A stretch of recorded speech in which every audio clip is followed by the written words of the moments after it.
ਜਾਉ ਕਾਹਲ ਕਿਰਪਾ ਕਰਾ। ਕਹਾਂ ਬੁੱਧ ਪ੍ਰਭ ਤੁਛ ਹਮਾਰੀ, ਵਰਨ ਸਕੈ ਮੈਂ ਮਾਂਝ ਤੁਹਾਰੀ। ਹਮ ਨਾ ਸਕਤ ਕਰ ਸਿਫਤ ਤੁਮਾਰੀ, ਆਪ ਲਿਹੋ ਤੁਮ ਕਥਾ ਸੁਧਾਰੀ। ਧਨਾਸਰੀ ਮਹੱਲਾ ਪਹਿਲਾ। ਸਹਿਜ ਮਿਲੈ ਮਿਲਿਆ ਪਰਵਾਣ, ਨਾ ਤਿਸ ਮਰਨ ਨਾ ਆਵਣ ਜਾਣ। ਠਾਕੁਰ ਮੈਂ ਦਾਸ ਦਾਸ ਮੈਂ ਸੋਈ, ਜੈ ਦੇਖਾਂ ਤੈ ਅਵਰ ਨ ਕੋਈ। ਗੁਰਮੁਖ ਭਗਤ ਸਹਿਜ ਕਰ ਪਾਈਐ, ਬਿਨ ਗੁਰ ਭੇਟੇ ਮਰ ਆਈਐ ਜਾਈਐ ਰਹਾਉ। ਸੋ ਗੁਰ ਕਰੋ ਜੇ ਸਾਚ ਦ੍ਰਿੜਾਵੈ, ਅਕਥ ਕਥਾਵੈ ਸ਼ਬਦ ਮਿਲਾਵੈ। ਹਰ ਕੇ ਲੋਗ ਅਵਰ ਨਹੀਂ ਕਾਰਾ, ਸਾਚੋ ਠਾਕੁਰ ਸਾਚ ਪਿਆਰਾ। ਤਨ ਮੈਂ ਮਨੁਆ ਮਨ ਮੈਂ ਸਾਚਾ, ਸੋ ਸਾਚਾ ਮਿਲ ਸਾਚੇ ਰਾਚਾ। ਸੇਵਕ ਪ੍ਰਭ ਕੈ ਲਾਗੈ ਪਾਏ, ਸਤਿਗੁਰ ਪੂਰਾ ਮਿਲਾਏ ਮਿਲਾਏ।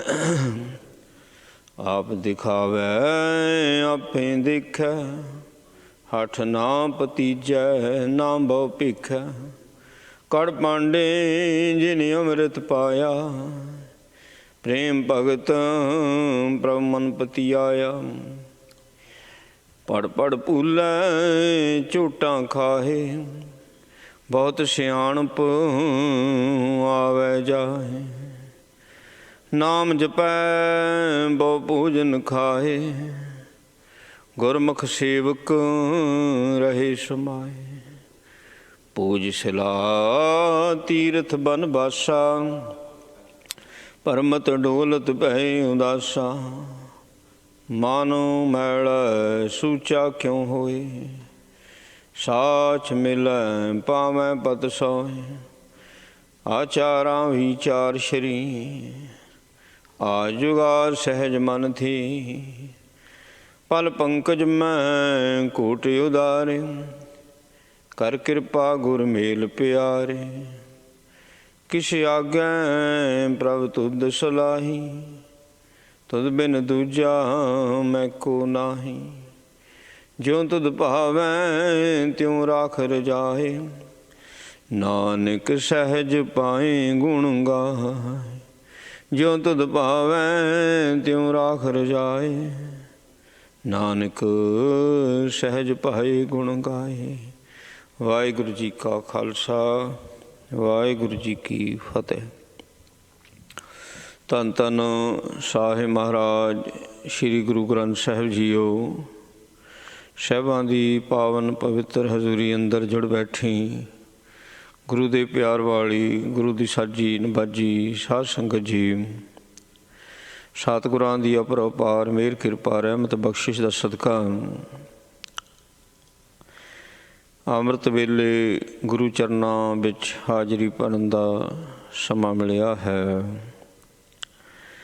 ਅੰਮ੍ਰਿਤ ਵੇਲੇ ਤੋਂ ਨਿਤਨੇਮ ਦੀਆਂ ਬਾਣੀਆਂ ਦੇ ਜਾਪ, ਆਸਾ ਜੀ ਦੀ ਵਾਰ ਦੇ ਕੀਰਤਨ ਗੁਰੂ ਪਿਆਰਿਆਂ ਤੋਂ ਸਰਵਣ ਕੀਤੇ ਨੇ, ਅਤੇ ਚੱਲ ਰਹੀ ਲੜੀਵਾਰ ਕਥਾ ਆਦਿ ਸ਼੍ਰੀ ਗੁਰੂ ਗ੍ਰੰਥ ਸਾਹਿਬ ਜੀ ਦੀ ਸਰਵਣ ਕਰਨ ਲਈ ਗੁਰੂ ਚਰਨਾਂ ਵਿੱਚ ਆਪਾਂ ਜੁੜ ਕੇ ਬੈਠੇ ਹਾਂ। ਇਹ ਪਾਵਨ ਸ਼ਬਦ ਧਨਾਸਰੀ ਰਾਗ ਦੇ ਵਿੱਚ ਹੈ। ਮਹੱਲਾ ਪਹਿਲਾ, ਪਹਿਲੇ ਪਾਤਸ਼ਾਹ ਜੀ ਦਾ ਉਚਾਰਨ ਕੀਤਾ ਹੈ। 886 ਅੰਕ 'ਤੇ ਹੈ। ਸਹਿਜ ਮਿਲੈ ਮਿਲਿਆ ਪਰਵਾਣ। ਸੋ ਸਹਿਜ ਅਵਸਥਾ ਦੇ ਵਿੱਚ ਮਿਲਿਆ ਹੀ ਉਹਦੇ ਦਰ 'ਤੇ ਪ੍ਰਵਾਨ ਹੋਈਦਾ ਹੈ। ਸੁਭਾਵ ਉਦੋਂ ਇਹ ਪ੍ਰਵਾਨ ਹੁੰਦਾ ਜਦੋਂ ਇਹ ਸਹਿਜ ਵਿੱਚ ਆਉਂਦਾ ਹੈ। ਪਹਿਲੋਂ ਸਹਿਜ ਹੈ, ਫਿਰ ਪ੍ਰਵਾਨ ਹੈ। ਟਿਕਾ ਬਣਦਾ ਪਹਿਲੋਂ, ਫਿਰ ਉਹਦੀ ਦਰਗਾਹ 'ਚ ਪ੍ਰਵਾਨ ਹੁੰਦਾ ਹੈ। ਨਾ ਤਿਸ ਮਰਨ ਨਾ ਆਵਣ ਜਾਣ।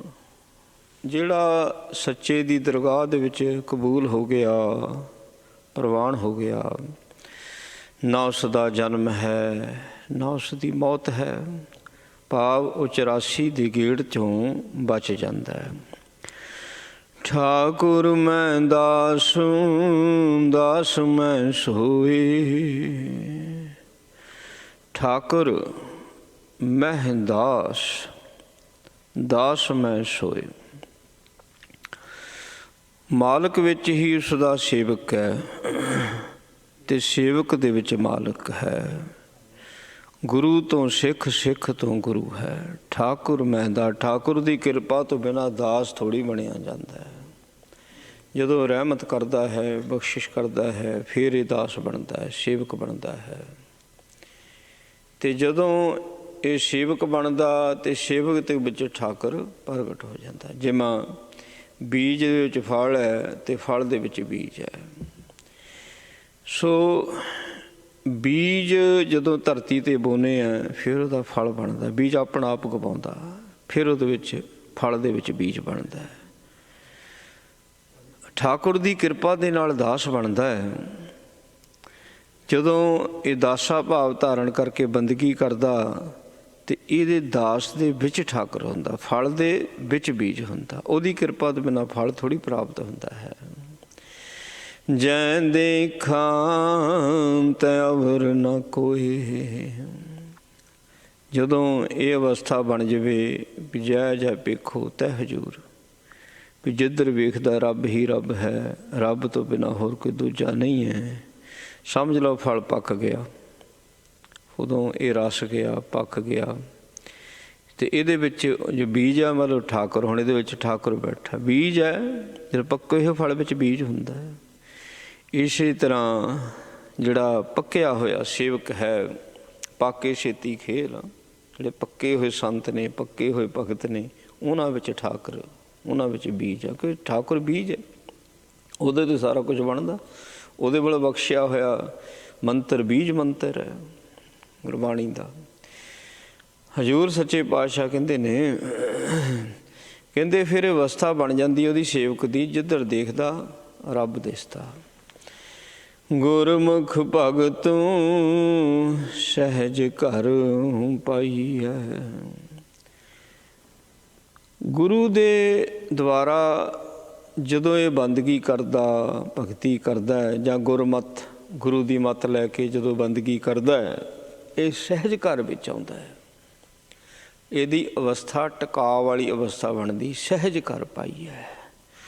ਜਿੰਨਾ ਚਿਰ ਸਹਿਜ ਘਰ ਵਿੱਚ ਨਹੀਂ ਆਉਂਦਾ, ਉਹਨਾਂ ਚਿਰ ਬੰਦਗੀ ਨਹੀਂ ਆ, ਭਗਤੀ ਨਹੀਂ ਪ੍ਰਾਪਤ ਕਰ ਸਕਦਾ।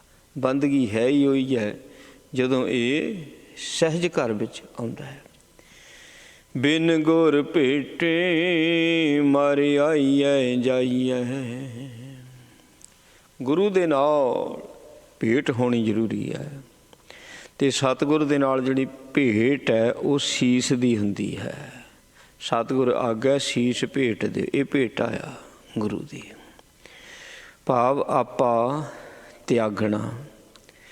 ਜਦੋਂ ਸੇਵਕ ਆਪਾ ਤਿਆਗਦਾ, ਆਪਣਾ ਸੀਸ ਗੁਰੂ ਦੇ ਅੱਗੇ ਭੇਟਾ ਕਰਦਾ ਹੈ, ਤੇ ਫਿਰ ਇਹਦਾ ਆਉਣਾ ਜਾਣਾ ਖਤਮ ਹੋ ਜਾਂਦਾ ਹੈ। ਗੁਰੂ ਦੇ ਨਾਲ ਇਹਦਾ ਮੇਲ ਹੁੰਦਾ। ਬਿਨਾਂ ਸੀਸ ਭੇਟ ਤੋਂ ਗੁਰੂ ਦੇ ਨਾਲ ਇਹਦਾ ਮੇਲ ਨਹੀਂ ਹੁੰਦਾ। ਪਾਤਸ਼ਾਹ ਕਹਿੰਦੇ ਨੇ ਰਹਾਓ, ਸੋ ਗੁਰ ਕਰੋ ਜਿਸਾ ਦ੍ਰਿੜਾਵੈ ਉਪਦੇਸ਼। ਭਾਈ ਦੇਖਿਓ ਕਿਤੇ ਭੁਲੇਖਾ ਨਾ ਖਾ ਜਿਓ, ਇਸ ਸੰਸਾਰ ਦੇ ਵਿੱਚ ਪਖੰਡੀ ਗੁਰੂਆਂ ਦੀ ਭਰਮਾਰ ਹੈ, ਕਰਮਕਾਂਡੀ ਗੁਰੂ ਉਹਨਾਂ ਦੀ ਭਰਮਾਰ ਹੈ। ਦੇਖਿਓ ਕਿਤੇ ਭੁਲੇਖਾ ਨਾ ਖਾ ਜਿਓ। ਵਿਦਿਆ ਗੁਰੂ ਇਕੱਲੀ ਵਿਦਿਆ ਹੀ ਸਿਖਾਲ ਸਕਦੇ ਨੇ, ਬੰਦਗੀ ਨਹੀਂ ਹੈ। ਵਿਦਵਾਨ ਹਨ ਪਰ ਭਗਤੀ ਨਹੀਂ ਹੈ, ਸਹਿਜ ਨਹੀਂ ਹੈ। ਮਹਾਰਾਜ ਕਹਿੰਦੇ ਭਗਤੀ ਤੋਂ ਬਿਨਾਂ ਸੱਚ ਕਿੱਦਾਂ ਕੋਈ ਦ੍ਰਿੜਾ ਸਕਦਾ। ਜਿਸ ਦੇ ਅੰਦਰ ਭਗਤੀ ਹੈ, ਸੱਚ ਉਹਦੇ ਅੰਦਰ ਦ੍ਰਿੜ ਹੈ। ਜਿਸ ਦੇ ਅੰਦਰ ਸੱਚ ਹੀ ਨਹੀਂ ਦ੍ਰਿੜ ਹੈ, ਉਹ ਦੂਸਰਿਆਂ ਨੂੰ ਕਿਵੇਂ ਸੱਚ ਦ੍ਰਿੜਾ ਸਕਦਾ। ਗੁਰੂ ਉਹੀ ਚਾਹੀਦਾ ਜਿਹੜਾ ਆਪ ਮੁਕਤ ਹੈ, ਵਿਕਾਰਾਂ ਬੰਧਨਾਂ ਤੋਂ ਮੁਕਤ ਹੈ, ਅਵਰਾ ਮੁਕਤ ਕਰਾਵੇ, ਉਹੀ ਦੂਜਿਆਂ ਨੂੰ ਮੁਕਤ ਕਰਾ ਸਕਦਾ। ਤਰਿਆ ਹੋਇਆ ਦੂਜਿਆਂ ਨੂੰ ਤਾਰ ਸਕਦਾ ਹੈ। ਜਿਹੜਾ ਸਾਜ ਨੂੰ ਦ੍ਰਿੜਾਉਂਦਾ ਉਹ ਗੁਰੂ ਕਰੋ। ਅਕਥ ਕਥਾਵੇ ਸ਼ਬਦ ਮਿਲਾਵੇ। ਅਕਥ ਕਥਾਵੇ, ਅਕਥ ਨੂੰ ਕਥਨ ਨਹੀਂ ਕੀਤਾ ਜਾ ਸਕਦਾ, ਪਰ ਉਹ ਅਕਥ ਕਥਾਵੇ। ਉਹ ਕਹਿੰਦਾ ਵੀ ਅਕਥ ਨੂੰ ਕਥਨ ਕਰਨਾ ਹੀ ਕਰਨਾ। ਬਾਣੀ ਅਕਥ ਕਥਾ ਹੈ। ਇਹ ਨਹੀਂ ਵੀ ਹੁਣ ਇਹਨੂੰ ਕਥਨ ਹੀ ਨਹੀਂ ਕਰਨਾ, ਕਹਿੰਦੇ ਇਹਨੂੰ ਕਥਨ ਕਰਨਾ। ਸ਼ਬਦ ਦੀ ਜਿਹੜੀ ਕਥਾ ਹੈ ਅਕਥ ਹੈ। ਇਸ ਅਕਥ ਕਥਾ ਦੁਆਰਾ ਹੀ ਪਾਰ ਬ੍ਰਹਮ ਪਰਮੇਸ਼ਰ ਦੀ ਸੋਝੀ ਮਿਲਦੀ ਹੈ। ਜਿੰਨਾ ਚਿਕਰ ਅਸੀਂ ਸ਼ਬਦ ਦੀ ਇਸ ਅਕਥ ਕਥਾ ਨੂੰ ਨਹੀਂ ਕਥਦੇ, ਉਨਾ ਚਿਕਰ ਮੇਲ ਅਸੰਭਵ ਹੈ। ਸੋ ਇਸ ਸ਼ਬਦ ਦੀ ਅਕਥ ਕਥਾ ਨੂੰ ਗੁਰੂ ਹੀ ਕਰਵਾ ਸਕਦਾ, ਜਿਸ ਦੇ ਅੰਦਰ ਸੱਚ ਦ੍ਰਿੜ ਹੈ, ਉਹ ਤੋਂ ਬਿਨਾਂ ਨਹੀਂ। ਹਰ ਕੇ ਲੋਗ ਅਵਰ ਨਹੀਂ ਕਾਰਾ। ਜਿਹੜੇ ਹਰੀ ਦੇ ਹੁੰਦੇ ਨੇ ਨਾ, ਰੱਬ ਦੇ, ਤੇ ਉਹਨਾਂ ਨੂੰ ਹੋਰ ਕੋਈ ਕੰਮ ਨਹੀਂ ਹੁੰਦਾ। ਇੱਕੋ ਇੱਕ ਕੰਮ ਹੈ, ਉਹਦੀ ਬੰਦਗੀ ਕਰਨੀ, ਅਕਥ ਨੂੰ ਕਥਨ ਕਰਨਾ, ਸਹਿਜ ਵਿੱਚ ਰਹਿਣਾ, ਪ੍ਰੇਮਾ ਭਗਤੀ ਦੇ ਵਿੱਚ ਮਸਤ ਰਹਿਣਾ ਵਰਸੇ ਹੋਏ। ਹਰ ਕੇ ਲੋਕ ਅਵਰ ਨਹੀਂ ਕਾਰਾ। ਹਰ ਕੇ ਲੋਕ ਕੌਣ ਨੇ? ਸੰਤ ਭਗਤ, ਉਹਨਾਂ ਨੂੰ ਹਰ ਕੇ ਲੋਕ ਕਿਹਾ ਜਾਂਦਾ ਹੈ। ਸਾਚੋ ਠਾਕੁਰ ਸਾਚ ਪਿਆਰਾ। ਜਿਨ੍ਹਾਂ ਨੇ ਸੱਚੇ ਠਾਕੁਰ ਨੂੰ ਆਪਣੇ ਮਨ ਵਿੱਚ ਵਸਾਇਆ, ਉਹ ਸੱਚੇ ਨੂੰ ਪਿਆਰੇ ਲੱਗੇ। ਸਾਚੋ ਠਾਕੁਰ ਸਾਚ ਪਿਆਰਾ। ਜਿਨ੍ਹਾਂ ਨੇ ਉਹਨੂੰ ਸੱਚਾ ਮੰਨ ਲਿਆ, ਸੱਚੇ ਨੂੰ ਉਹ ਪਿਆਰੇ ਲੱਗੇ। ਸੱਚੇ ਨੂੰ ਮੰਨਣ ਤੋਂ ਭਾਵ ਹੈ ਉਸ ਦੇ ਹੁਕਮ ਨੂੰ ਸਵੀਕਾਰ ਕਰ ਲਿਆ। ਜਿਸ ਨੇ ਉਸ ਦੇ ਹੁਕਮ ਨੂੰ ਸਵੀਕਾਰ ਕੀਤਾ, ਉਹ ਸੱਚੇ ਨੂੰ ਪਿਆਰੇ ਲੱਗੇ। ਭਾਵ ਹੈ ਜਿਹੜੇ ਉਹਨੂੰ ਭਾਉਂਦੇ ਨੇ ਉਹੀ ਉਤਰਦੇ ਨੇ, ਮੋਕਸ਼ ਹੁੰਦੇ ਨੇ। ਉਹਨਾਂ ਦਾ ਨਾ ਜਨਮ ਹੈ ਨਾ ਮਰਨ ਹੈ, ਜਿਹੜੇ ਨੂੰ ਪਾ ਜਾਂਦੇ ਨੇ। ਤਨ ਮੈਂ ਮਨੁਆ ਮਨ ਮੈਂ ਸਾਚਾ। ਤਨ ਦੇ ਵਿੱਚ ਮਨ ਹੈ ਤੇ ਮਨ ਦੇ ਵਿੱਚ ਉਹ ਸੱਚ ਟਿਕਿਆ ਹੋਇਆ ਹੈ। ਮਨ ਦੇ ਵਿੱਚ ਸੱਚ ਹੈ। ਬੀਜ ਤਾਂ ਫਲ ਦੇ ਵਿੱਚ ਹੁੰਦਾ ਹੈ, ਬਾਹਰ ਨਹੀਂ। ਮਨ ਦਿਸ ਰਿਹਾ, ਸੁਭਾਵ ਮਨ ਦਾ ਸਾਨੂੰ ਆਭਾਸ ਹੋ ਰਿਹਾ, ਪਤਾ ਲੱਗਦਾ। ਇਸੇ ਕਰਕੇ ਮਨ ਦੀਆਂ ਗੱਲਾਂ ਬਾਰ ਬਾਰ ਕਰਦੇ ਹਾਂ। ਮੇਰਾ ਮਨ ਅੱਜ ਕਰਦਾ ਹੈ, ਮਨ ਨਹੀਂ ਕਰਦਾ, ਮਨ ਉਦਾਸ ਹੈ, ਮਨ ਖੁਸ਼ ਹੈ। ਅੱਠੇ ਪੈਰ ਅਸੀਂ ਮਨ ਦੇ ਨਾਲ ਅਟੈਚ ਹੁੰਦੇ ਹਾਂ, ਬਾਹਰੋਂ ਅਟੈਚ ਹੈ। ਮਹਾਰਾਜ ਕਹਿੰਦੇ ਅੰਦਰ ਵੀ ਖੋਜੋ ਨਾ। ਅੰਦਰ ਉਹ ਜਿਹੜਾ ਸੱਚ ਹੈ ਉਹ ਤਾਂ ਮਨ ਦੇ ਅੰਦਰ ਹੈ। ਸੋ ਸਾਚਾ ਮਿਲ ਸਾਚੇ ਰਾਚਾ। ਉਸ ਸਾਚੇ ਨੂੰ ਮਿਲ। ਮਹਾਰਾਜ ਕਹਿੰਦੇ ਸਾਚੇ ਨੂੰ ਮਿਲ। ਕਿੱਦਾਂ ਮਿਲਣਾ? ਗੁਰੂ ਕੋਲੋਂ ਪੁੱਛ, ਅਕਥ ਕਥ ਭਾਵ ਗੁਰਬਾਣੀ ਨੂੰ ਸਮਝ, ਪੜ੍ਹ, ਬੁੱਝ। ਕਿਉਂਕਿ ਗੁਰਬਾਣੀ ਦੁਆਰਾ ਅਸੀਂ ਤਨ ਜਿਹੜਾ ਮਨ ਦੇ ਵਿੱਚ ਸੱਚ ਆ ਉਹਨੂੰ ਨਹੀਂ ਸਮਝ ਸਕਦੇ। ਸੱਚੇ ਪਾਤਸ਼ਾਹ ਕਹਿੰਦੇ ਜਦੋਂ ਤੂੰ ਗੁਰਬਾਣੀ ਵਿੱਚ ਰਚੇ ਵਿਚੇਗਾ, ਤੈਨੂੰ ਮਨ ਦੇ ਵਿੱਚ ਸੱਚੇ ਦੀ ਸੋਝੀ ਆਵੇਗੀ। ਜਦੋਂ ਮਨ ਨੂੰ ਆਪਣੇ ਹੀ ਅੰਦਰ ਸੱਚੇ ਦੀ ਸੋਝੀ ਆਉਂਦੀ ਹੈ, ਮਨ ਜਿਹੜਾ ਫਿਰ ਬਾਹਰ ਨਹੀਂ ਰਚਦਾ ਕਿਤੇ ਵੀ। ਜਿੱਦਾਂ ਹੁਣ ਸਾਡਾ ਮਨ ਬਾਹਰ ਬਹੁਤ ਰਚਦਾ ਮਿਚਦਾ ਆ, ਕਦੀ ਖਾਣੇ ਪੀਣੇ 'ਚ, ਕਦੀ ਘੁੰਮਣ ਫਿਰਨ 'ਚ, ਕਦੀ ਲੀੜਾ ਕੱਪੜਾ, ਕਦੀ ਕਿਤੇ ਕਦੀ ਕਿਤੇ। ਇੱਕ ਦਿਨ ਵਿੱਚ ਦੇਖ ਲਓ ਮਨ ਕਿੱਥੇ ਕਿੱਥੇ ਰਚਦਾ, ਕਿੱਥੇ ਕਿੱਥੇ ਇਹਦਾ ਸਿਸਟਮ ਬਣਿਆ ਹੁੰਦਾ ਹੈ। ਪਰ ਜਦੋਂ ਮਨ ਨੂੰ ਅੰਦਰ ਸੱਚੇ ਦੀ ਸੋਝੀ ਆ ਜਾਂਦੀ ਹੈ, ਮਹਾਰਾਜ ਕਹਿੰਦੇ ਫਿਰ ਮਨ ਜਿਹੜਾ ਆ ਉਹ ਅੰਦਰ ਆਪਣੇ ਸੱਚ ਦੇ ਨਾਲ ਹੀ ਰਚਦਾ। ਸੇਵਕ ਪ੍ਰਭ ਕੈ ਲਾਗੈ ਪਾਏ। ਜਿਹੜੇ ਰੱਬ ਦੇ ਸੇਵਕ ਹੁੰਦੇ ਨੇ ਉਹ ਪੈਰ ਫੜ ਕੇ ਰਹਿੰਦੇ ਨੇ ਹਰ ਵਕਤ। ਸੁਭਾਵ ਸ਼ਰਨ ਵਿੱਚ ਰਹਿੰਦੇ ਨੇ। ਹਰ ਵਕਤ ਪਾਰ ਬ੍ਰਹਮ ਪਰਮੇਸ਼ਰ ਦੇ ਚਰਨਾਂ ਵਿੱਚ ਰਹਿੰਦੇ ਨੇ। ਉਹ ਨਹੀਂ ਕਦੀ ਆਪਣਾ ਮੱਥਾ ਰੱਬ ਦੇ ਚਰਨਾਂ ਤੋਂ ਚੁੱਕਦੇ, ਲਾਗੇ ਪਾਏ ਸੇਵਕ ਹੁੰਦੇ ਨੇ ਜਿਹੜੇ ਪੈਰੀਂ ਲੱਗਦੇ ਨੇ। ਜਿਹੜਾ ਗੁਰੂ ਦੀ ਸ਼ਰਨ ਵਿੱਚ ਆ ਗਿਆ, ਐਵੇਂ ਥੋੜ੍ਹੀ ਗੁਰੂ ਦੀ ਸ਼ਰਨ ਵਿੱਚ ਆਉਂਦੇ ਨੇ ਭਾਈ, ਸੇਵਕ ਹੀ ਹੁੰਦੇ ਨੇ, ਸੇਵਕ ਹੀ ਉਹਦੀ ਸ਼ਰਨ ਵਿੱਚ ਆ ਸਕਦੇ ਨੇ।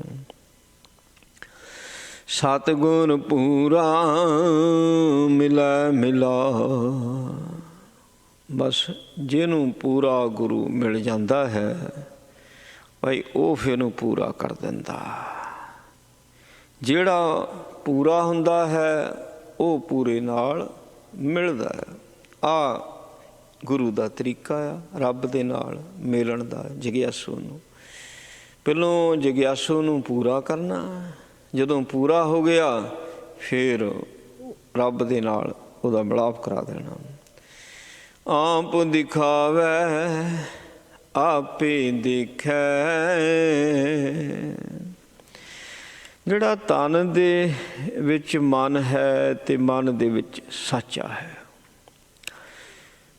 ਤਨ ਦੇ ਵਿੱਚ ਮਨ ਦੀ ਪਹਿਲੀ ਸੋਝੀ ਨਹੀਂ ਆਉਂਦੀ ਪੂਰੀ, ਜਦੋਂ ਸੋਝੀ ਆਉਂਦੀ ਹੈ ਫਿਰ ਮਨ ਦੀ ਪਕੜ ਹੁੰਦੀ ਹੈ। ਤੇ ਮਨ ਦੀ ਸੋਝੀ ਵੀ ਉਹ ਆਪ ਕਰਾਉਂਦਾ ਹੈ। ਹੁਣ ਮਨ ਮੰਦਰ ਜਦੋਂ ਬਣਦਾ, ਮਨ ਮੰਦਰ ਵਿੱਚ ਫਿਰ ਸਾਚਾ ਵਸਦਾ, ਪਰ ਉਹ ਆਪ ਦਿਖਾਉਂਦਾ। ਤਨ ਦੇ ਵਿੱਚ ਮਨ ਹੈ ਉਹ ਵੀ ਉਹ ਆਪ ਦਿਖਾਉਂਦਾ, ਮਨ ਦੇ ਵਿੱਚ ਸੱਚਾ ਹੈ ਉਹ ਵੀ ਉਹ ਆਪ ਦਿਖਾਉਂਦਾ ਹੈ। ਹਠ ਨਾ ਭਤੀਜੈ ਨਾ ਬਹੁ ਭੀਖੈ, ਹਠ ਦੇ ਨਾਲ ਉਹ ਭਤੀਜ ਜਾਵੇ ਤੇ ਭਤੀਜ ਕੇ ਸਾਨੂੰ ਤਨ ਵਿੱਚ ਮਨ ਦਿਖਾਲ ਦੇਵੇ ਤੇ ਮਨ ਵਿੱਚ ਹਰੀ ਦਿਖਾਲ ਦੇਵੇ। ਨਹੀਂ, ਨਾ ਤਾਂ ਹਠ ਦੇ ਨਾਲ ਨਾ ਕੋਈ ਭੇਖ ਦੇ ਨਾਲ। ਬੜੇ ਭੇਖ ਨੇ ਇਸ ਸੰਸਾਰ ਦੇ ਉੱਤੇ, ਬੜੇ ਭੇਖ ਨੇ। ਸੋ ਭੇਖ ਬਣਾਉਣਾ ਸੌਖਾ, ਬਹੁਤ ਸੌਖਾ। ਭੇਖ ਬਣਾਉਣਾ ਬੜਾ ਆਸਾਨ ਹੈ, ਪਰ ਜੀਵਨ ਬਣਾਉਣਾ ਬੜਾ ਔਖਾ। ਉਹ ਜੀਵਨ ਤੇ ਭਤੀਜਦਾ, ਭੇਖ ਤੇ ਕਦੀ ਨਹੀਂ ਉਹ ਭਤੀਜਦਾ ਕਹਿੰਦੇ, ਹੱਠ ਤੇ ਵੀ ਨਹੀਂ ਭਤੀਜਦਾ। ਘੜ ਭਾਂਡੇ ਜਿਨੀ ਅੰਮ੍ਰਿਤ ਪਾਇਆ, ਭਾਂਡੇ ਤਾਂ ਸਾਰੇ ਹੀ ਉਸ ਦੇ ਘੜੇ ਹੋਏ ਨੇ। ਆਪੇ ਭਾਂਡੇ ਸਾਜੀਨ ਆਪੇ ਪੂਰਨ ਦੇ, ਪਰ ਜਿਸ ਵਿੱਚ ਉਹ ਅੰਮ੍ਰਿਤ ਪਾਉਂਦਾ ਨਾ ਉਹਨੂੰ ਚੰਗੀ ਤਰ੍ਹਾਂ ਘੜਦਾ, ਉਹਦੀ ਘਾੜਤ ਘੜਦਾ, ਸਾਫ ਸੁਥਰਾ ਕਰਦਾ, ਫਿਰ ਉਹਦੇ ਵਿੱਚ ਉਹ ਅੰਮ੍ਰਿਤ ਪਾਉਂਦਾ, ਨਾਮ ਅੰਮ੍ਰਿਤ। ਪ੍ਰੇਮ ਭਗਤ ਪ੍ਰਭ ਮਨ ਪਤੀਆ ਹੋਏ। ਅੰਮ੍ਰਿਤ ਕਦੋਂ ਪਾਉਂਦਾ? ਜਦੋਂ ਪ੍ਰਮਾਤਮਾ ਪਰਮੇਸ਼ਰ ਦਾ ਮਨ ਇਸ 'ਤੇ ਪਤੀਜ ਜਾਂਦਾ। ਨਾ ਹਾਠ ਦੇ ਨਾਲ ਭਤੀਜੇ, ਨਾਲ ਭੇਖ ਦੇ ਨਾਲ ਭਤੀਜੇ। ਭਤੀਜ ਦਾ ਕਿੱਦਾਂ? ਕਹਿੰਦੇ ਜਦੋਂ ਪ੍ਰੇਮਾ ਭਗਤੀ ਕਰਦਾ, ਜਦੋਂ ਪ੍ਰੇਮ ਦੇ ਵਿੱਚ ਹੀ ਬਾਣੀ ਪੜ੍ਹਦਾ, ਪ੍ਰੇਮ 'ਚ ਬਾਣੀ ਸੁਣਦਾ, ਕਥਾ ਕੀਰਤਨ ਸੇਵਾ ਸਿਮਰਨ ਪ੍ਰੇਮ ਦੇ ਵਿੱਚ ਕਰਦਾ ਹੈ, ਤੇ ਫਿਰ ਪਰਮਾਤਮਾ ਇਹਦੇ ਉੱਤੇ ਭਤੀਜਦਾ ਹੈ।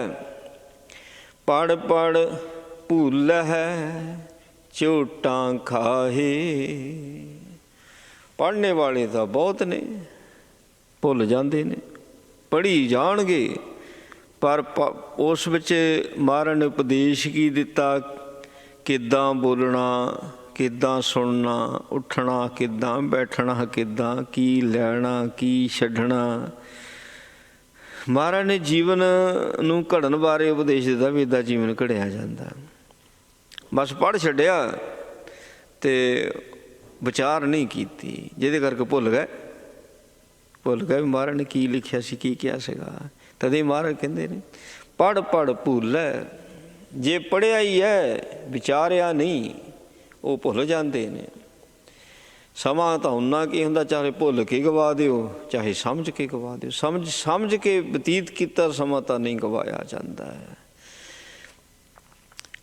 ਪਰਮੇਸ਼ਰ ਤੋਂ ਭੁੱਲ ਕੇ ਬਤੀਤ ਕੀਤਾ ਸਮਾਂ ਗਵਾਇਆ ਜਾਂਦਾ ਹੈ।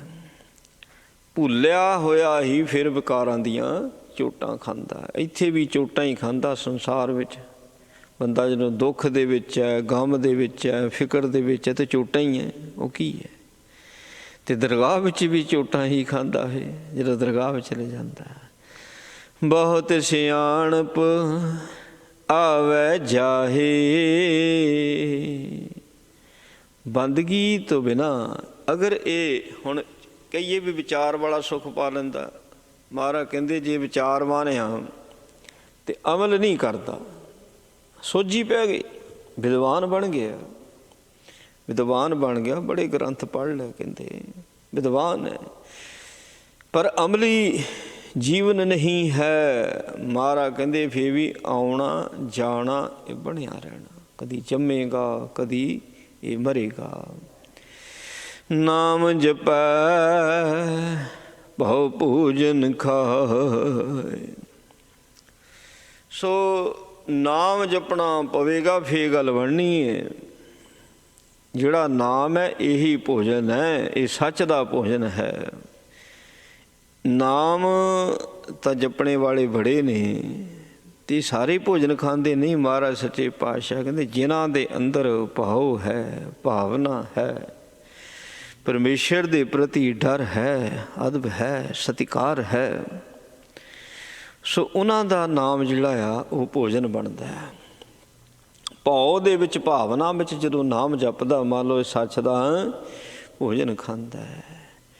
ਗੁਰਮੁਖ ਸੇਵਕ ਰਹਿ ਸਮਾਏ। ਗੁਰੂ ਦੁਆਰਾ, ਸੋ ਗੁਰੂ ਦੀ ਮੱਤ ਲੈ ਕੇ ਇਹ ਸੇਵਕ ਜਿਹੜਾ ਆ ਉਹਦੇ ਵਿੱਚ ਹੀ ਸਮਾ ਜਾਂਦਾ ਹੈ। ਗੁਰੂ ਦੀ ਮੱਤ ਲਈ ਆਪਣੀ ਮੱਤ ਤਿਆਗੀ। ਹੁਣ ਜਿੱਦਾਂ ਜਿੱਦਾਂ ਸਤਿਗੁਰੂ ਜੀ ਗਾਈਡ ਕਰਦੇ ਨੇ ਉਸ ਤਰੀਕੇ ਦੇ ਨਾਲ ਆਪਣਾ ਜੀਵਨ ਕੱਢ ਲੈਂਦਾ, ਬਸ ਉਹਦੇ ਵਿੱਚ ਹੀ ਸਮਾਇਆ ਰਹਿੰਦਾ ਹਰ ਵਕਤ। ਵੀ ਬਾਣੀ ਇੱਦਾਂ ਕਹਿੰਦੀ ਹੈ, ਮੈਂ ਇੱਦਾਂ ਕਰਦਾ, ਮੈਂ ਆਪਣੇ ਆਪ ਨੂੰ ਬਾਣੀ ਅਨੁਸਾਰ ਲੈ ਕੇ ਜਾਵਾਂ, ਬਸ ਉਹ ਜਿੱਦਾਂ ਨਾ ਸਮਾਇਆ ਰਹਿੰਦਾ, ਰਚਿਆ ਮਿਚਿਆ ਰਹਿੰਦਾ, ਆਪਣੇ ਆਪ ਨੂੰ ਘੜ ਲੈਂਦਾ ਉਹਦੇ ਵਿੱਚ। ਪੂਜਾ ਸਿਲਾ ਤੀਰਥ ਬਨਵਾਸਾ। ਅਗਰ ਸੱਚ ਨੂੰ ਛੱਡ ਕੇ, ਗੁਰਬਾਣੀ ਨੂੰ ਛੱਡ ਕੇ ਪੱਥਰ ਦੀ ਪੂਜਾ ਕਰਦਾ ਹੈ, ਪੂਜਾ ਸਿਲਾ, ਤੀਰਥਾਂ ਦਾ ਭ੍ਰਮਣ ਕਰਦਾ ਹੈ, 68 ਤੀਰਥਾਂ ਦਾ ਭ੍ਰਮਣ ਕਰਦਾ ਹੈ, ਜਾਂ ਬਨ ਦੇ ਵਿੱਚ ਵਾਸ ਕਰ ਲੈਂਦਾ ਹੈ ਵੀ ਬਨ ਵਿੱਚ ਵਾਸ ਕਰ ਲਵਾਂ। ਪਰਮਤ ਡੋਲਤ ਭੈ ਉਦਾਸਾ, ਜਾਂ ਉਦਾਸੀ ਬਣ ਜਾਂਦਾ, ਉਦਾਸੀ ਬਣ ਕੇ ਭ੍ਰਮਣ ਕਰਨਾ ਸ਼ੁਰੂ ਕਰ ਦਿੰਦਾ ਵੀ ਮੈਂ ਸੰਸਾਰ ਤੋਂ ਹੁਣ ਉਪਰਾਮ ਹੋ ਗਿਆ ਤੇ ਮੈਂ ਸਾਰੇ ਸੰਸਾਰ ਦਾ ਭ੍ਰਮਣ ਕਰਨਾ। ਸੱਚੇ ਪਾਤਸ਼ਾਹ ਜੀ ਕਹਿੰਦੇ ਚਾਹੇ ਕੋਈ ਪੱਥਰ ਦੀ ਪੂਜਾ ਕਰਦਾ ਹੈ, ਚਾਹੇ ਤੀਰਥਾਂ ਦਾ ਭ੍ਰਮਣ ਕਰਦਾ ਹੈ, ਚਾਹੇ ਬਨ ਵਿੱਚ ਵਾਸ ਕਰਦਾ, ਚਾਹੇ ਉਦਾਸੀ ਬਣ ਜਾਂਦਾ ਹੈ, ਉਹਦਾ ਡੋਲਦਾ ਹੋਇਆ ਜਿਹੜਾ ਮਨ ਹੈ ਉਹ ਟਿਕ ਨਹੀਂ ਸਕਦਾ। ਮਨ ਨੇ ਡੋਲੀ ਜਾਣਾ, ਡੋਲੀ ਜਾਣਾ। ਜੇ ਮਨ ਡੋਲਦਾ ਹੈ ਇਹਦਾ ਮਤਲਬ ਸਹਿਜ ਹੀ ਹੈ ਨਹੀਂ, ਸਹਿਜ ਨਹੀਂ ਹੈ। ਜੇ ਸਹਿਜ ਨਹੀਂ ਹੈ ਤੇ ਰੱਬ ਨਹੀਂ ਹੈ। ਸਹਿਜ ਤੋਂ ਬਿਨਾਂ ਰੱਬ ਨਹੀਂ ਮਿਲ ਸਕਦਾ। ਇਸ ਕਰਕੇ ਪਾਤਸ਼ਾਹ ਕਹਿੰਦੇ ਇਹ ਵੀ ਸਾਰੇ ਫੋਕਟ ਕਰਮ ਨੇ। ਮਨ ਮੈਲਾ ਸੂਚਾ ਕਿਉਂ ਹੋਏ। ਮਨ ਜਿਹੜਾ ਆ ਸੋ ਇਹ ਮੈਲਾ ਮਲੀਨ ਹੈ, ਕਿੱਦਾਂ ਪਵਿੱਤਰ ਹੋ ਸਕਦਾ, ਕਿੱਦਾਂ ਸੁੱਚਾ ਹੋ ਸਕਦਾ? ਭਾਈ ਤੀਰਥਾਂ 'ਤੇ ਜਾਣ ਦੇ ਨਾਲ ਨਹੀਂ, ਫਿਰ ਪੂਜਾ ਕਰਨੀ ਸਿਲ ਦੀ, ਪੱਥਰ ਦੀ ਪੂਜਾ ਕਰਨ ਦੇ ਨਾਲ ਵੀ ਨਹੀਂ, ਵਿਦਵਾਨ ਬਣਨ ਦੇ ਨਾਲ ਵੀ ਨਹੀਂ, ਉਦਾਸੀ ਬਣ ਕੇ ਰਟਨ ਕਰਨਾ ਸਾਰੇ ਸੰਸਾਰ ਦਾ, ਫਿਰ ਵੀ ਮਨ ਸੁੱਚਾ ਨਹੀਂ ਹੋ ਸਕਦਾ। ਕਿੱਦਾਂ ਸੁੱਚਾ ਹੁੰਦਾ ਹੈ? ਸਾਚ ਮਿਲੈ ਪਾਵੈ ਪਤ ਸੋਏ। ਜਿੰਨਾ ਚਿਰ ਮਨ ਸੱਚਾ ਸੁੱਚਾ ਨਹੀਂ ਹੁੰਦਾ ਹੈ, ਇਹ ਪਤ ਨਹੀਂ ਪਾ ਸਕਦਾ, ਇੱਜ਼ਤ ਨਹੀਂ ਪ੍ਰਾਪਤ ਕਰ ਸਕਦਾ। ਅਤੇ ਇੱਜ਼ਤ ਕਦੋਂ ਮਿਲਣੀ? ਜਦੋਂ ਇਹ ਸੱਚਾ ਸੁੱਚਾ ਹੋ ਜਾਊਗਾ। ਕਹਿੰਦੇ ਸੱਚਾ ਸੁੱਚਾ ਕਦੋਂ ਹੁੰਦਾ? ਜਦੋਂ ਸੱਚ ਦੇ ਨਾਲ ਮਿਲਦਾ। ਸੱਚ ਦੇ ਨਾਲ ਉਦੋਂ ਮਿਲੂਗਾ ਜਦੋਂ ਸੱਚ ਨੂੰ ਜਾਣਨ ਦੀ ਚਾਹਤ ਹੋਵੇਗੀ, ਜਦੋਂ ਸੱਚ ਦੀ ਖੋਜ ਵਿੱਚ ਲੱਗੇਗਾ। ਸੱਚ ਖੋਜ, ਸੱਚ ਨੂੰ ਖੋਜਣਾ। ਸੱਚ ਨੂੰ ਖੋਜਣ ਵਾਸਤੇ ਤੈਨੂੰ ਆਪਣੇ ਅੰਤਰਾਤਮੇ ਹੀ ਝਾਤੀ ਮਾਰਨੀ ਪੈਣੀ, ਫਿਰ ਸੱਚ ਦੀ ਤੂੰ ਖੋਜ ਕਰ ਸਕਦਾ। ਜਿੰਨਾ ਚਿਰ ਅੰਦਰੋਂ ਨਹੀਂ ਖੋਜਿਆ, ਬਾਹਰੋਂ ਸੱਚ ਨਹੀਂ ਲੱਭਣਾ। ਜਿਨ੍ਹਾਂ ਨੇ ਅੰਦਰੋਂ ਖੋਜ ਲਿਆ, ਉਹਨਾਂ ਨੂੰ ਬਾਹਰੋਂ ਵੀ ਸੱਚ ਲੱਭ ਪਿਆ। ਇਸ ਕਰਕੇ ਕਹਿੰਦੇ ਭਾਈ ਸੱਚ ਦੀ ਖੋਜ ਕਰੋ। ਆਚਾਰਾ ਵਿਚਾਰ ਸਰੀਰ, ਇਹ ਜਿਹੜਾ ਸਰੀਰ ਹੈ ਇਹਦੇ ਨਾਲ ਸ਼ੁਭ ਕਰਮ ਕਰਨੇ। ਆਚਾਰਾ ਨੇ ਚੰਗੇ ਕਰਮ ਕਰਨੇ, ਧਾਰਮਿਕ ਕਰਮ ਕਰਨੇ, ਤੇ ਵਿਚਾਰਵਾਨ ਹੋਣਾ। ਬਿਨਾਂ ਵਿਚਾਰ ਤੋਂ ਕੋਈ ਕੰਮ ਨਹੀਂ ਕਰਨਾ। ਵਿਚਾਰ ਕਰਨੀ, ਹਰ ਵਕਤ ਵਿਚਾਰ ਵਿੱਚ ਰਹਿਣਾ। ਇਸੇ ਕਰਕੇ ਤਾਂ ਤੈਨੂੰ ਸਰੀਰ ਮਿਲਿਆ। ਕਹਿੰਦੇ ਕਰਮ ਚੰਗੇ ਨਹੀਂ ਕਰਦਾ, ਵਿਚਾਰ ਤੇਰੇ 'ਚ ਹੈ ਕੋਈ ਨਹੀਂ, ਫਿਰ ਭਾਈ ਤੂੰ ਸਰੀਰ ਦਾ ਲਾਭ ਕੀ ਲਿਆ, ਫਾਇਦਾ ਕੀ ਲਿਆ ਸਰੀਰ ਦਾ। ਆਦਿ ਜੁਗਾ ਸਹਿਜ ਮਨ ਧੀਰ, ਉਹ ਜਿਹੜਾ ਸਭਨਾਂ ਦਾ ਆਦ ਹੈ, ਜੁਗਾਂ ਦਾ ਆਦ ਹੈ, ਜਦੋਂ ਉਸ ਨੂੰ ਚੇਤੇ ਕਰੀਏ ਤੇ ਫਿਰ ਮਨ ਦੇ ਵਿੱਚ ਧੀਰਜ ਆਉਂਦਾ, ਮਨ ਟਿਕਾ ਦੇ ਵਿੱਚ ਆ ਜਾਂਦਾ। ਬਸ ਸਹਿਜ ਵਿੱਚ ਆ ਗਿਆ। ਮਹਾਰਾਜ ਕਹਿੰਦੇ ਜਿੰਨਾ ਜ਼ਿਕਰ ਸਹਿਜ ਵਿੱਚ ਨਹੀਂ ਆਉਂਦਾ, ਇਹਨੂੰ ਪਤਾ ਹੀ ਨਹੀਂ ਚੱਲਦਾ ਵੀ ਜੁਗਾਂ ਦਾ ਆਦ ਕੌਣ ਹੈ, ਇਹ ਸਾਰੀ ਸ੍ਰਿਸ਼ਟੀ ਦਾ ਆਦ ਕੌਣ ਹੈ। ਸੋ ਜਦੋਂ ਇਹ ਸਹਿਜ ਵਿੱਚ ਆਉਂਦਾ ਉਦੋਂ ਇਹਨੂੰ ਆਦ ਜੁਗਾਦ ਦੀ ਸੋਝੀ ਪੈਂਦੀ ਹੈ। ਪਲ ਪੰਕਜ ਮੈਂ ਕੋਟ ਉਧਾਰੇ, ਪਲ ਪੰਕਜ, ਇਹ ਜਿਹੜਾ ਸਾਰਾ ਸੰਸਾਰ ਹੈ ਇਹਦੇ ਵਿੱਚ ਮੋਹ ਦਾ ਚਿੱਕੜ ਹੈ, ਮੋਹ ਦਾ ਚਿੱਕੜ ਹੈ। ਇਹਦੇ ਵਿੱਚੋਂ ਉਭਰਨਾ, ਨਿਕਲਣਾ, ਬਚਣਾ ਬੜਾ ਔਖਾ, ਬੜਾ ਕਠਿਨ ਹੈ। ਆਪਣੇ ਤੌਰ 'ਤੇ ਬੰਦਾ ਜਿੰਨੇ ਵੀ ਯਤਨ ਕਰਦਾ ਨਾ ਇਸ ਮੋਹ ਦੇ ਚਿੱਕੜ 'ਚੋਂ ਨਿਕਲਣ ਦੇ, ਉਨਾ ਹੀ ਇਹ ਖੁੱਭਦਾ ਜਾਂਦਾ, ਫਸਦਾ ਜਾਂਦਾ।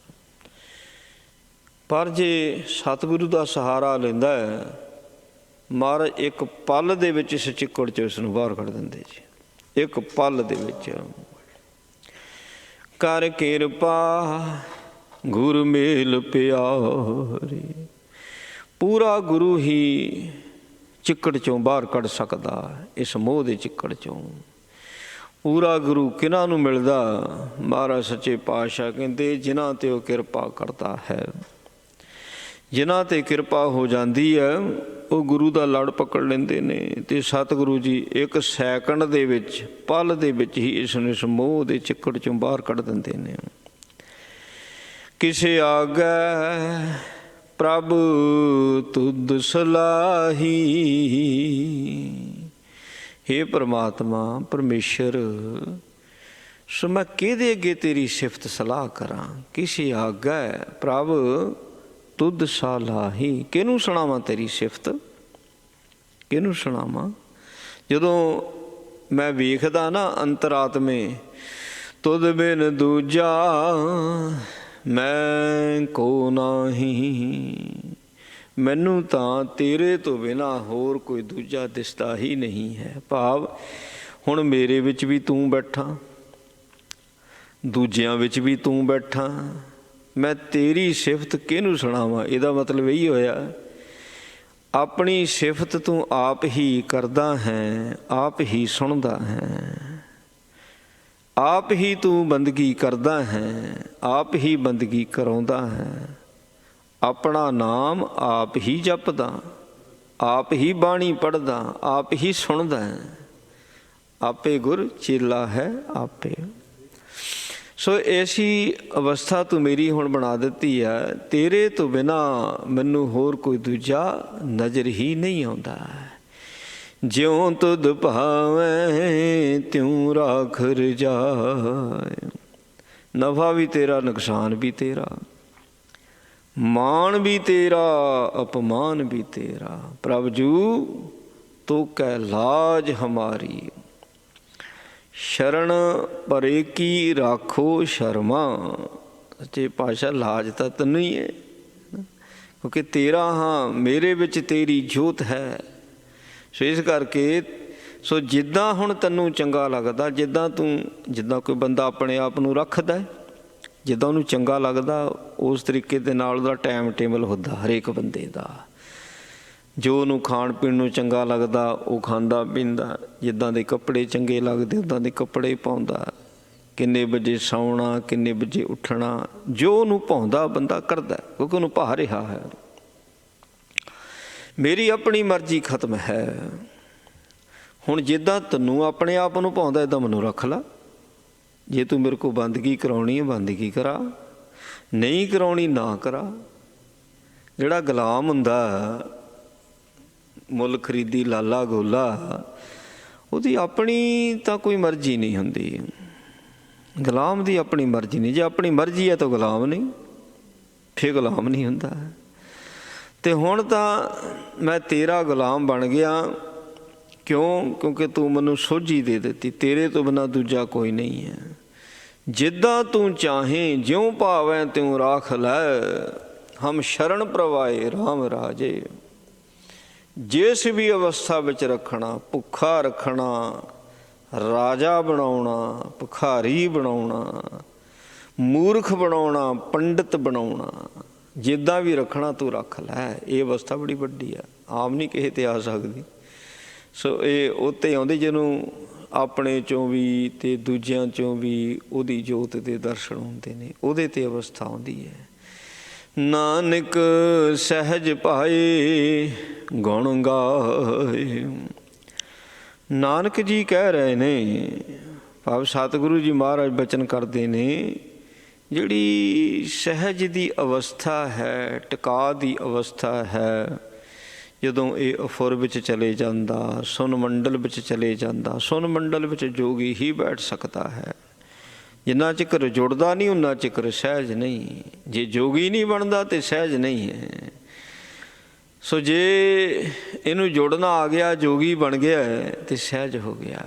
ਇਸ ਕਰਕੇ ਪਾਤਸ਼ਾਹ ਦੇ ਨਾਨਕ ਜੀ ਕਹਿ ਰਹੇ ਨੇ, ਜਿਹੜੇ ਸਹਿਜ ਵਿੱਚ ਚਲੇ ਗਏ, ਜਿਨ੍ਹਾਂ ਨੂੰ ਸਹਿਜ ਅਵਸਥਾ ਪ੍ਰਾਪਤ ਹੋ, ਭਾਏ ਉਹਨੂੰ ਭਾ ਗਏ, ਗੁਣ ਗਾਏ, ਉਹੀ ਗੁਣ ਗਾਉਂਦੇ ਨੇ। ਜਿਹੜੇ ਸਹਿਜ ਵਿੱਚ ਹੁੰਦੇ ਨੇ ਨਾ, ਉਹ ਜਿੱਦਾਂ ਵੀ ਉਹਦੇ ਗੁਣਾਂ ਦਾ ਗਾਇਨ ਕਰਦੇ ਨੇ, ਤਾਲ ਵਿੱਚ ਬੇਤਾਲ ਵਿੱਚ, ਕੋਈ ਸਾਜ਼ ਹੈ ਜਾਂ ਨਹੀਂ ਸਾਜ਼ ਹੈ, ਉਹ ਜਿੱਦਾਂ ਵੀ ਗੁਣ ਗਾਉਂਦੇ ਨੇ, ਉਹ ਹਰ ਇੱਕ ਤਰ੍ਹਾਂ ਦੀ ਉਸਤਤੀ, ਉਹਦੀ ਕੀਤੀ ਹੋਈ ਬੰਦਗੀ, ਉਹਦਾ ਜਪਿਆ ਹੋਇਆ ਨਾਮ, ਉਹ ਸਾਈਂ ਦੇ ਘਰ ਵਿੱਚ, ਪਰਮਾਤਮਾ ਦੇ ਘਰ ਵਿੱਚ ਪ੍ਰਵਾਨ ਹੋ ਜਾਂਦਾ ਹੈ। ਸੋ ਮਹਾਰਾਜ ਸੱਚੇ ਪਾਤਸ਼ਾਹ ਜੀ ਨੇ ਮਿਹਰ ਕਿਰਪਾ ਕੀਤੀ ਹੈ, ਬ੍ਰਹਮ ਦਾ ਉਪਦੇਸ਼ ਦਿੱਤਾ, ਸੱਚ ਦੀ ਸੋਝੀ ਦਿੱਤੀ ਹੈ। ਫਿਰ ਮਹਾਰਾਜ ਜੀ ਨੇ ਸਹਿਜ ਬਾਰੇ, ਮਨ ਬਾਰੇ, ਇਹਦੇ ਬਾਰੇ ਸਾਨੂੰ ਸ਼ਬਦ ਦੇ ਵਿੱਚ ਸੱਚੇ ਪਾਤਸ਼ਾਹ ਜੀ ਨੇ ਸੋ ਸੂਝ ਬੂਝ ਬਖਸ਼ੀ। ਗੁਰੂ ਕਿਰਪਾ ਕਰੇ, ਬਾਣੀ ਦਾ ਪਾਵਨ ਉਪਦੇਸ਼ ਸਾਡੇ ਹਿਰਦਿਆਂ ਵਿੱਚ ਵਸੇ। ਭੁੱਲਾਂ ਦੀ ਖਿਮਾ ਜੀ। ਵਾਹਿਗੁਰੂ ਜੀ ਕਾ ਖਾਲਸਾ, ਵਾਹਿਗੁਰੂ ਜੀ ਕੀ ਫਤਿਹ। ਰਾਮ ਕਲੀ ਮਹੱਲਾ ਤੀਜਾ। ਆਨੰਦ ਇੱਕ ਓਂਕਾਰ ਸਤਿਗੁਰ ਪ੍ਰਸਾਦਿ ਆਨੰਦ ਪਿਆ ਮੇਰੀ ਮਾਏ। ਸਤਿਗੁਰੂ ਮੈਂ ਪਾਇਆ, ਸਤਿਗੁਰ ਤਾਂ ਪਾਇਆ ਸਹਿ ਛੇਤੀ। ਮਨ ਵਜੀਆਂ ਵਧਾਈਆਂ, ਰਾਗ ਰਤਨ ਪਰਿਵਾਰ ਭਰੀਆਂ। ਸ਼ਬਦ ਗਾਵਣੇ ਆਈਆਂ, ਸ਼ਬਦ ਤਾਂ ਗਾਵੋ ਹਰੀ ਕੇਰਾ। ਮਨ ਜਨੀ ਵਸਾਇਆ, ਕਹੇ ਨਾਨਕ ਆਨੰਦ ਹੋਆ। ਸਤਿਗੁਰੂ ਮੈਂ ਪਾਇਆ, ਮਨ ਵੀਰਿਆ ਤੂੰ ਸਦਾ ਰਹੋ ਹਰ ਨਾਲੇ। ਹਰ ਨਾਲ ਰਹੋ ਤੂੰ ਮਨ ਮੇਰੇ, ਦੁਖ ਸਭ ਵਿਸਾਰਣਾ। ਅੰਗੀਕਾਰੋ ਕਰੇ ਤੇਰਾ ਕਾਰ ਸਭ ਸਵਾਰਣਾ। ਸਭਨਾ ਗੱਲਾਂ ਸਮਰਾ ਸੁਆਮੀ, ਸੋ ਕਿਉ ਮਨ ਵਿਸਾਰੇ। ਕਹੇ ਨਾਨਕ ਮਨ ਮੇਰੇ, ਸਦਾ ਰਹੋ ਹਰ ਨਾਲੇ। ਸਾਚੇ ਸਾਹਿਬਾ ਕਿਆ ਨਾਹੀ ਕਰ ਤੇਰੇ, ਕਰਤਾ ਤੇਰੇ ਸਭ ਕਿਛ ਹੈ। ਜਿਸ ਦੇਹ ਸੋ ਪਾਵੇ, ਸਦਾ ਸ਼ਿਵ ਸਲਾਹ ਤੇਰੀ ਨਾਮ ਮਨ ਵਸਾਵੇ। ਨਾਮ ਜਿਨ ਕੈ ਮਨ ਵਸਿਆ, ਵਾਜੇ ਸ਼ਬਦ ਖਨੇਰੇ। ਕਹਿ ਨਾਨਕ ਸੱਚੇ ਸਾਹਿਬ ਕਿਆ ਨਾਹੀ ਕਰ ਤੇਰੇ। ਸਾਚਾ ਨਾਮ ਮੇਰਾ ਆਧਾਰ, ਸਾਚ ਨਾਮ ਆਧਾਰ ਮੇਰਾ। ਜਿਨ ਭੁੱਖਾਂ ਸਭ ਗਵਾਈਆਂ, ਕਰ ਸ਼ਾਨ ਸੁਖ ਮਨਾ ਵਸਿਆ। ਜਿਨ ਇੱਛਾ ਸਭ ਪੁਜਾਈਆਂ, ਸਦਾ ਕੁਰਬਾਨ ਕੀਤਾ ਗੁਰ ਵਿਟੋਂ ਜਿਸ ਦੀਆਂ ਵਡਿਆਈਆਂ। ਕਹਿ ਨਾਨਕ ਸੁਣੋ ਸੰਤੋ ਸ਼ਬਦ ਧਰੋ ਪਿਆਰੋ। ਸਾਚਾ ਨਾਮ ਮੇਰਾ ਆਧਾਰੋ। ਵਾਜੇ ਪੰਜ ਸ਼ਬਦ ਤਿਤ ਕਰ ਸੁਭਾਗੇ, ਕਰ ਸੁਭਾਗੇ ਸ਼ਬਦ ਵਾਜੇ। ਕਾਲਾ ਜਿਤ ਕਰ ਧਾਰੀਆ, ਪੰਚ ਦੂਤ ਦਵਾਸ ਕੀਤੇ। ਕਾਲ ਕੰਠਕ ਮਾਰਿਆ, ਤੁਰ ਕਰਮ ਪਾਇਆ। ਤੁਰ ਜਿਨ ਕਉ ਸੇ ਨਾਮ ਹਰਖੇ ਲਾਗੇ। ਕਹਿ ਨਾਨਕ ਤੈ ਸੁਖ ਹੋਆ, ਤਿਤ ਕਰ ਅਨਹਦ ਵਾਜੇ। ਅਨ ਸੁਣੋ ਬੜ ਭਾਗਿਓ, ਸਗਲ ਮਨੋਰਥ ਪੂਰੇ। ਪਾਰ ਬ੍ਰਹਮ ਪ੍ਰਭ ਪਾਇਆ, ਉਤਰੇ ਸਗਲ ਵਿਸੂਰੇ। ਦੁਖ ਰੋਗ ਸੰਤਾਪ ਉਤਰੇ, ਸੁਣੀ ਸੱਚੀ ਬਾਣੀ। ਸੰਤ ਸਾਜਨ ਭਏ ਸਰਸੇ ਪੂਰੇ, ਗੁਰ ਤੇ ਜਾਣੀ। ਸੁਣ ਤੇ ਪੁਨੀਤ ਕਹਿਤੇ ਪਵਿੱਤ ਸਤਿਗੁਰ ਰਹਿਆ ਭਰਪੂਰ। ਬਿਨਵੰਤ ਨਾਨਕ ਗੁਰ ਚਰਨ ਲਾਗੇ ਵਾਜੇ ਅਨਹਦ ਤੂਰੇ। ਸੁਣ ਤੇ ਪੁਨੀਤ ਕਹਿਤੇ ਪਵਿੱਤ ਸਤਿਗੁਰ ਰਹਿਆ ਭਰਪੂਰ। ਬਿਨਵੰਤ ਨਾਨਕ ਗੁਰ ਚਰਨ ਲਾਗੇ ਵਾਜੇ ਅਨਹਦ ਤੂਰੇ। ਵਾਹਿਗੁਰੂ ਜੀ ਕਾ ਖਾਲਸਾ ਵਾਹਿਗੁਰੂ ਜੀ ਕੀ ਫਤਿਹ। ਠਾਕੁਰ ਤੁਮ ਪੈ ਅਰਦਾਸ ਜੀਓ ਪਿੰਡ ਸਭ। ਤੁਮ ਮਾਤ ਪਿਤਾ ਹਮ ਬਾਰਿਕ ਤੇਰੇ। ਤੁਮਰੀ ਕਿਰਪਾ ਮਹਿ ਕੋਇ ਨ ਜਾਣੈ ਤੁਮਰਾ ਅੰਤ। ਸਗਲ ਸਮਗਰੀ ਤੁਮਰੈ ਸੂਤਰ ਧਾਰੀ। ਤੁਮਰੀ ਗਤ ਮਿਤ ਤੁਮ ਹੀ ਜਾਨੀ। ਨਾਨਕ ਦਾਸ ਸਦਾ ਕੁਰਬਾਨੀ। ਬੋਲੋ ਜੀ ਵਾਹਿਗੁਰੂ। ਅਰਦਾਸ ਓੰਕਾਰ ਵਾਹਿਗੁਰੂ ਜੀ ਕੀ ਫਤਿਹ। ਸ਼੍ਰੀ ਗੁਰੂ ਗ੍ਰੰਥ ਜੀ ਸਹਾਈ ਵਾਰ ਸ਼੍ਰੀ ਗੁਰੂ ਗੋਬਿੰਦ ਸਿੰਘ ਪਾਤਸ਼ਾਹ ਦੇ ਸੁਪਰ ਗੁਰੂ ਗੋਬਿੰਦ ਸਿੰਘ ਕਾਇਨਾਤ ਦੀ ਦਿਹਾੜੀ। ਰੰਗਲ ਗੁਰਦੇ ਅਰਦਾਸ ਰਾਮਦਾਸ ਸਾਹਿਬ ਸਹਾਇਆ ਤੇ ਹਰ ਗੁਰੂ ਸਿੰਘ ਰੋਸ਼ੀ ਮਹਾਰਾਜ ਸ਼੍ਰੀ ਹਰਿ ਕ੍ਰਿਸ਼ਨ ਤੇ ਆਈ ਦੇ ਪਿੱਛੇ ਸਭ ਬਜਾਏ ਤੇ ਵਾਦਰ ਸਿੰਘ ਕਰਨੋਂ ਕਰਨ ਸਾਰੇ ਸੁਖਾਂ ਦਸਵੇਂ ਪਾਤਸ਼ਾਹ ਨੇ ਸ਼੍ਰੀ ਗੁਰੂ ਗੋਬਿੰਦ ਸਿੰਘ ਸਾਹਿਬ ਜੀ ਮਹਾਰਾਜ ਸੁਖਾਂ ਨੂੰ ਸਹਾਇ ਦਸਾਂ ਪਾਤਸ਼ਾਹ ਸ਼੍ਰੀ ਗੁਰੂ ਗ੍ਰੰਥ ਸਾਹਿਬ ਜੀ ਦੇ ਪਾਠ ਦਾ ਧਿਆਨ ਖਾਲਸਾ ਜੀ। ਬੋਲੋ ਜੀ ਵਾਹਿਗੁਰੂ। ਪੰਜਾਂ ਪਿਆਰਿਆਂ 64 ਪਿਆਰਿਆਂ 40 ਹੱਟੀਆਂ ਜਪੀਆਂ ਜਿਨ੍ਹਾਂ ਤੇਰਾ ਨਾਮ ਜਪਿਆ ਵੰਡ ਛਕਿਆ ਦੇਖ ਚਲਾਈ ਤੇ ਗਵਾਹੀ ਦੇ ਕੀਤਾ। ਇਹਨਾਂ ਪਿਆਰਿਆਂ ਸਿੱਖਿਆਰਿਆਂ ਦੀ ਕਮਾਈ ਦਾ ਧਿਆਨ ਖਾਲਸਾ ਜੀ। ਬੋਲੋ ਜੀ ਵਾਹਿਗੁਰੂ।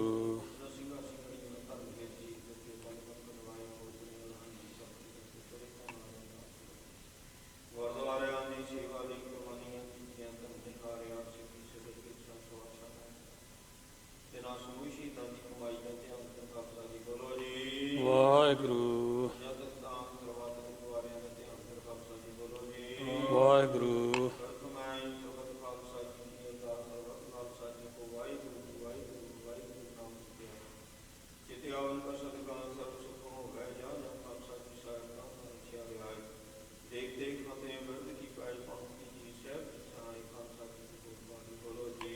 ਵਾਹਿਗੁਰੂ।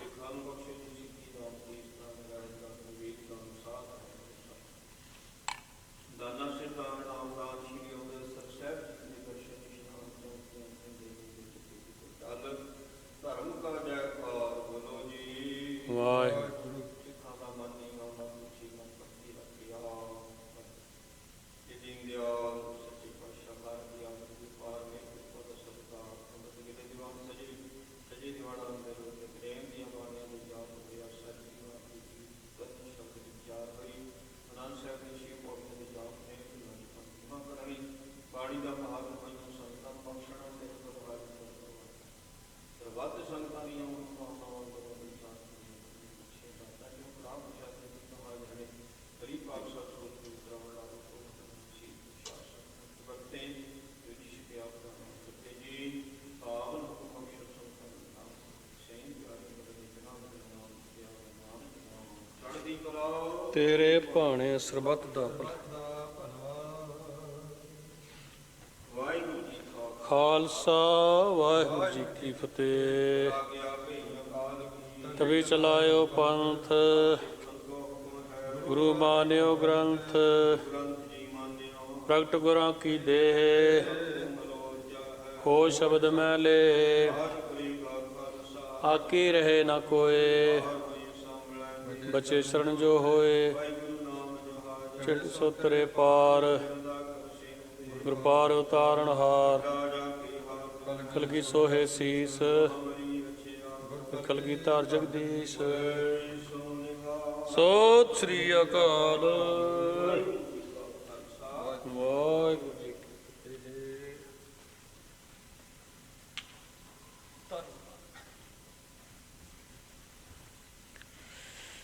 ਸਤਿਨਾਮ ਸ਼੍ਰੀ ਵਾਹਿਗੁਰੂ ਜੀ।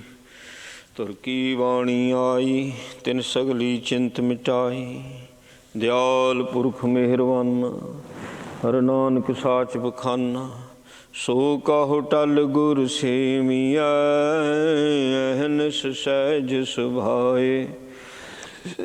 ਦਰਸ਼ਨ ਪਰਸੀਐ ਗੁਰੂ ਕੈ, ਜਨਮ ਮਰਨ ਦੁਖ ਜਾਏ। ਹੋਵੈ ਸਿਫਤ ਖਸਮ ਦੀਨ, ਅਰਸੋਂ ਕੁਰਸੋਂ ਚਟਿਆ। ਤਦ ਡਿਠੇ ਸੱਚੇ ਪਾਤਸ਼ਾਹ, ਮਲ ਜਨਮ ਜਨਮ ਦੀ ਕਟਿਆ ਹੈ। ਵਾਹਿਗੁਰੂ ਜੀ ਰਾਗ ਸੂਰਠ ਬਾਣੀ, ਭਗਤ ਰਵਿਦਾਸ ਜੀ ਕੀ। ਇਕ ਓੰਕਾਰ ਸਤਿਗੁਰ ਪ੍ਰਸਾਦ। जब हम होते तब तू नाही, अब तू ही मैं नाही। जब हम होते तब तू नाही, अब तू ही मैं नाही। अनल अगम जैसे लहर मैं उदद, जल केवल जल माही। माधवे क्या कहिए भ्रम ऐसा, जैसा मानिए होए न तैसा रहा। नरपत एक सिंहासन सोया, सुपने बया भिखारी। अछत राज विशरत दुख पाया, सोगत भई हमारी। राज पोए अंग प्रसंग जैसे है, अब कछ मर्म जनाया। आनक काटक जैसे भूल परे, अब कहते कहन न आया। सर्वे एक अनेक स्वामी, सब कट पुगवै सोई। कह रविदास हाथ पहनेर, सहजे होए सोई। सर्वे एक अनेक स्वामी, सब कट पुगवै सोई। कह रविदास हाथ पैनेर, सहजे होए सोई। वाहिगुरु जी का खालसा, वाहिगुरु जी की फतेह। जपो सतनाम सतनाम सतनाम जी। वाहिगुरु वाहिगुरु वाहिगुरु जी। जपो सतनाम सतनाम सतनाम जी। वाहिगुरु वाहिगुरु वाहिगुरु जी। वाहिगुरु जी का खालसा, वाहिगुरु जी की फतेह।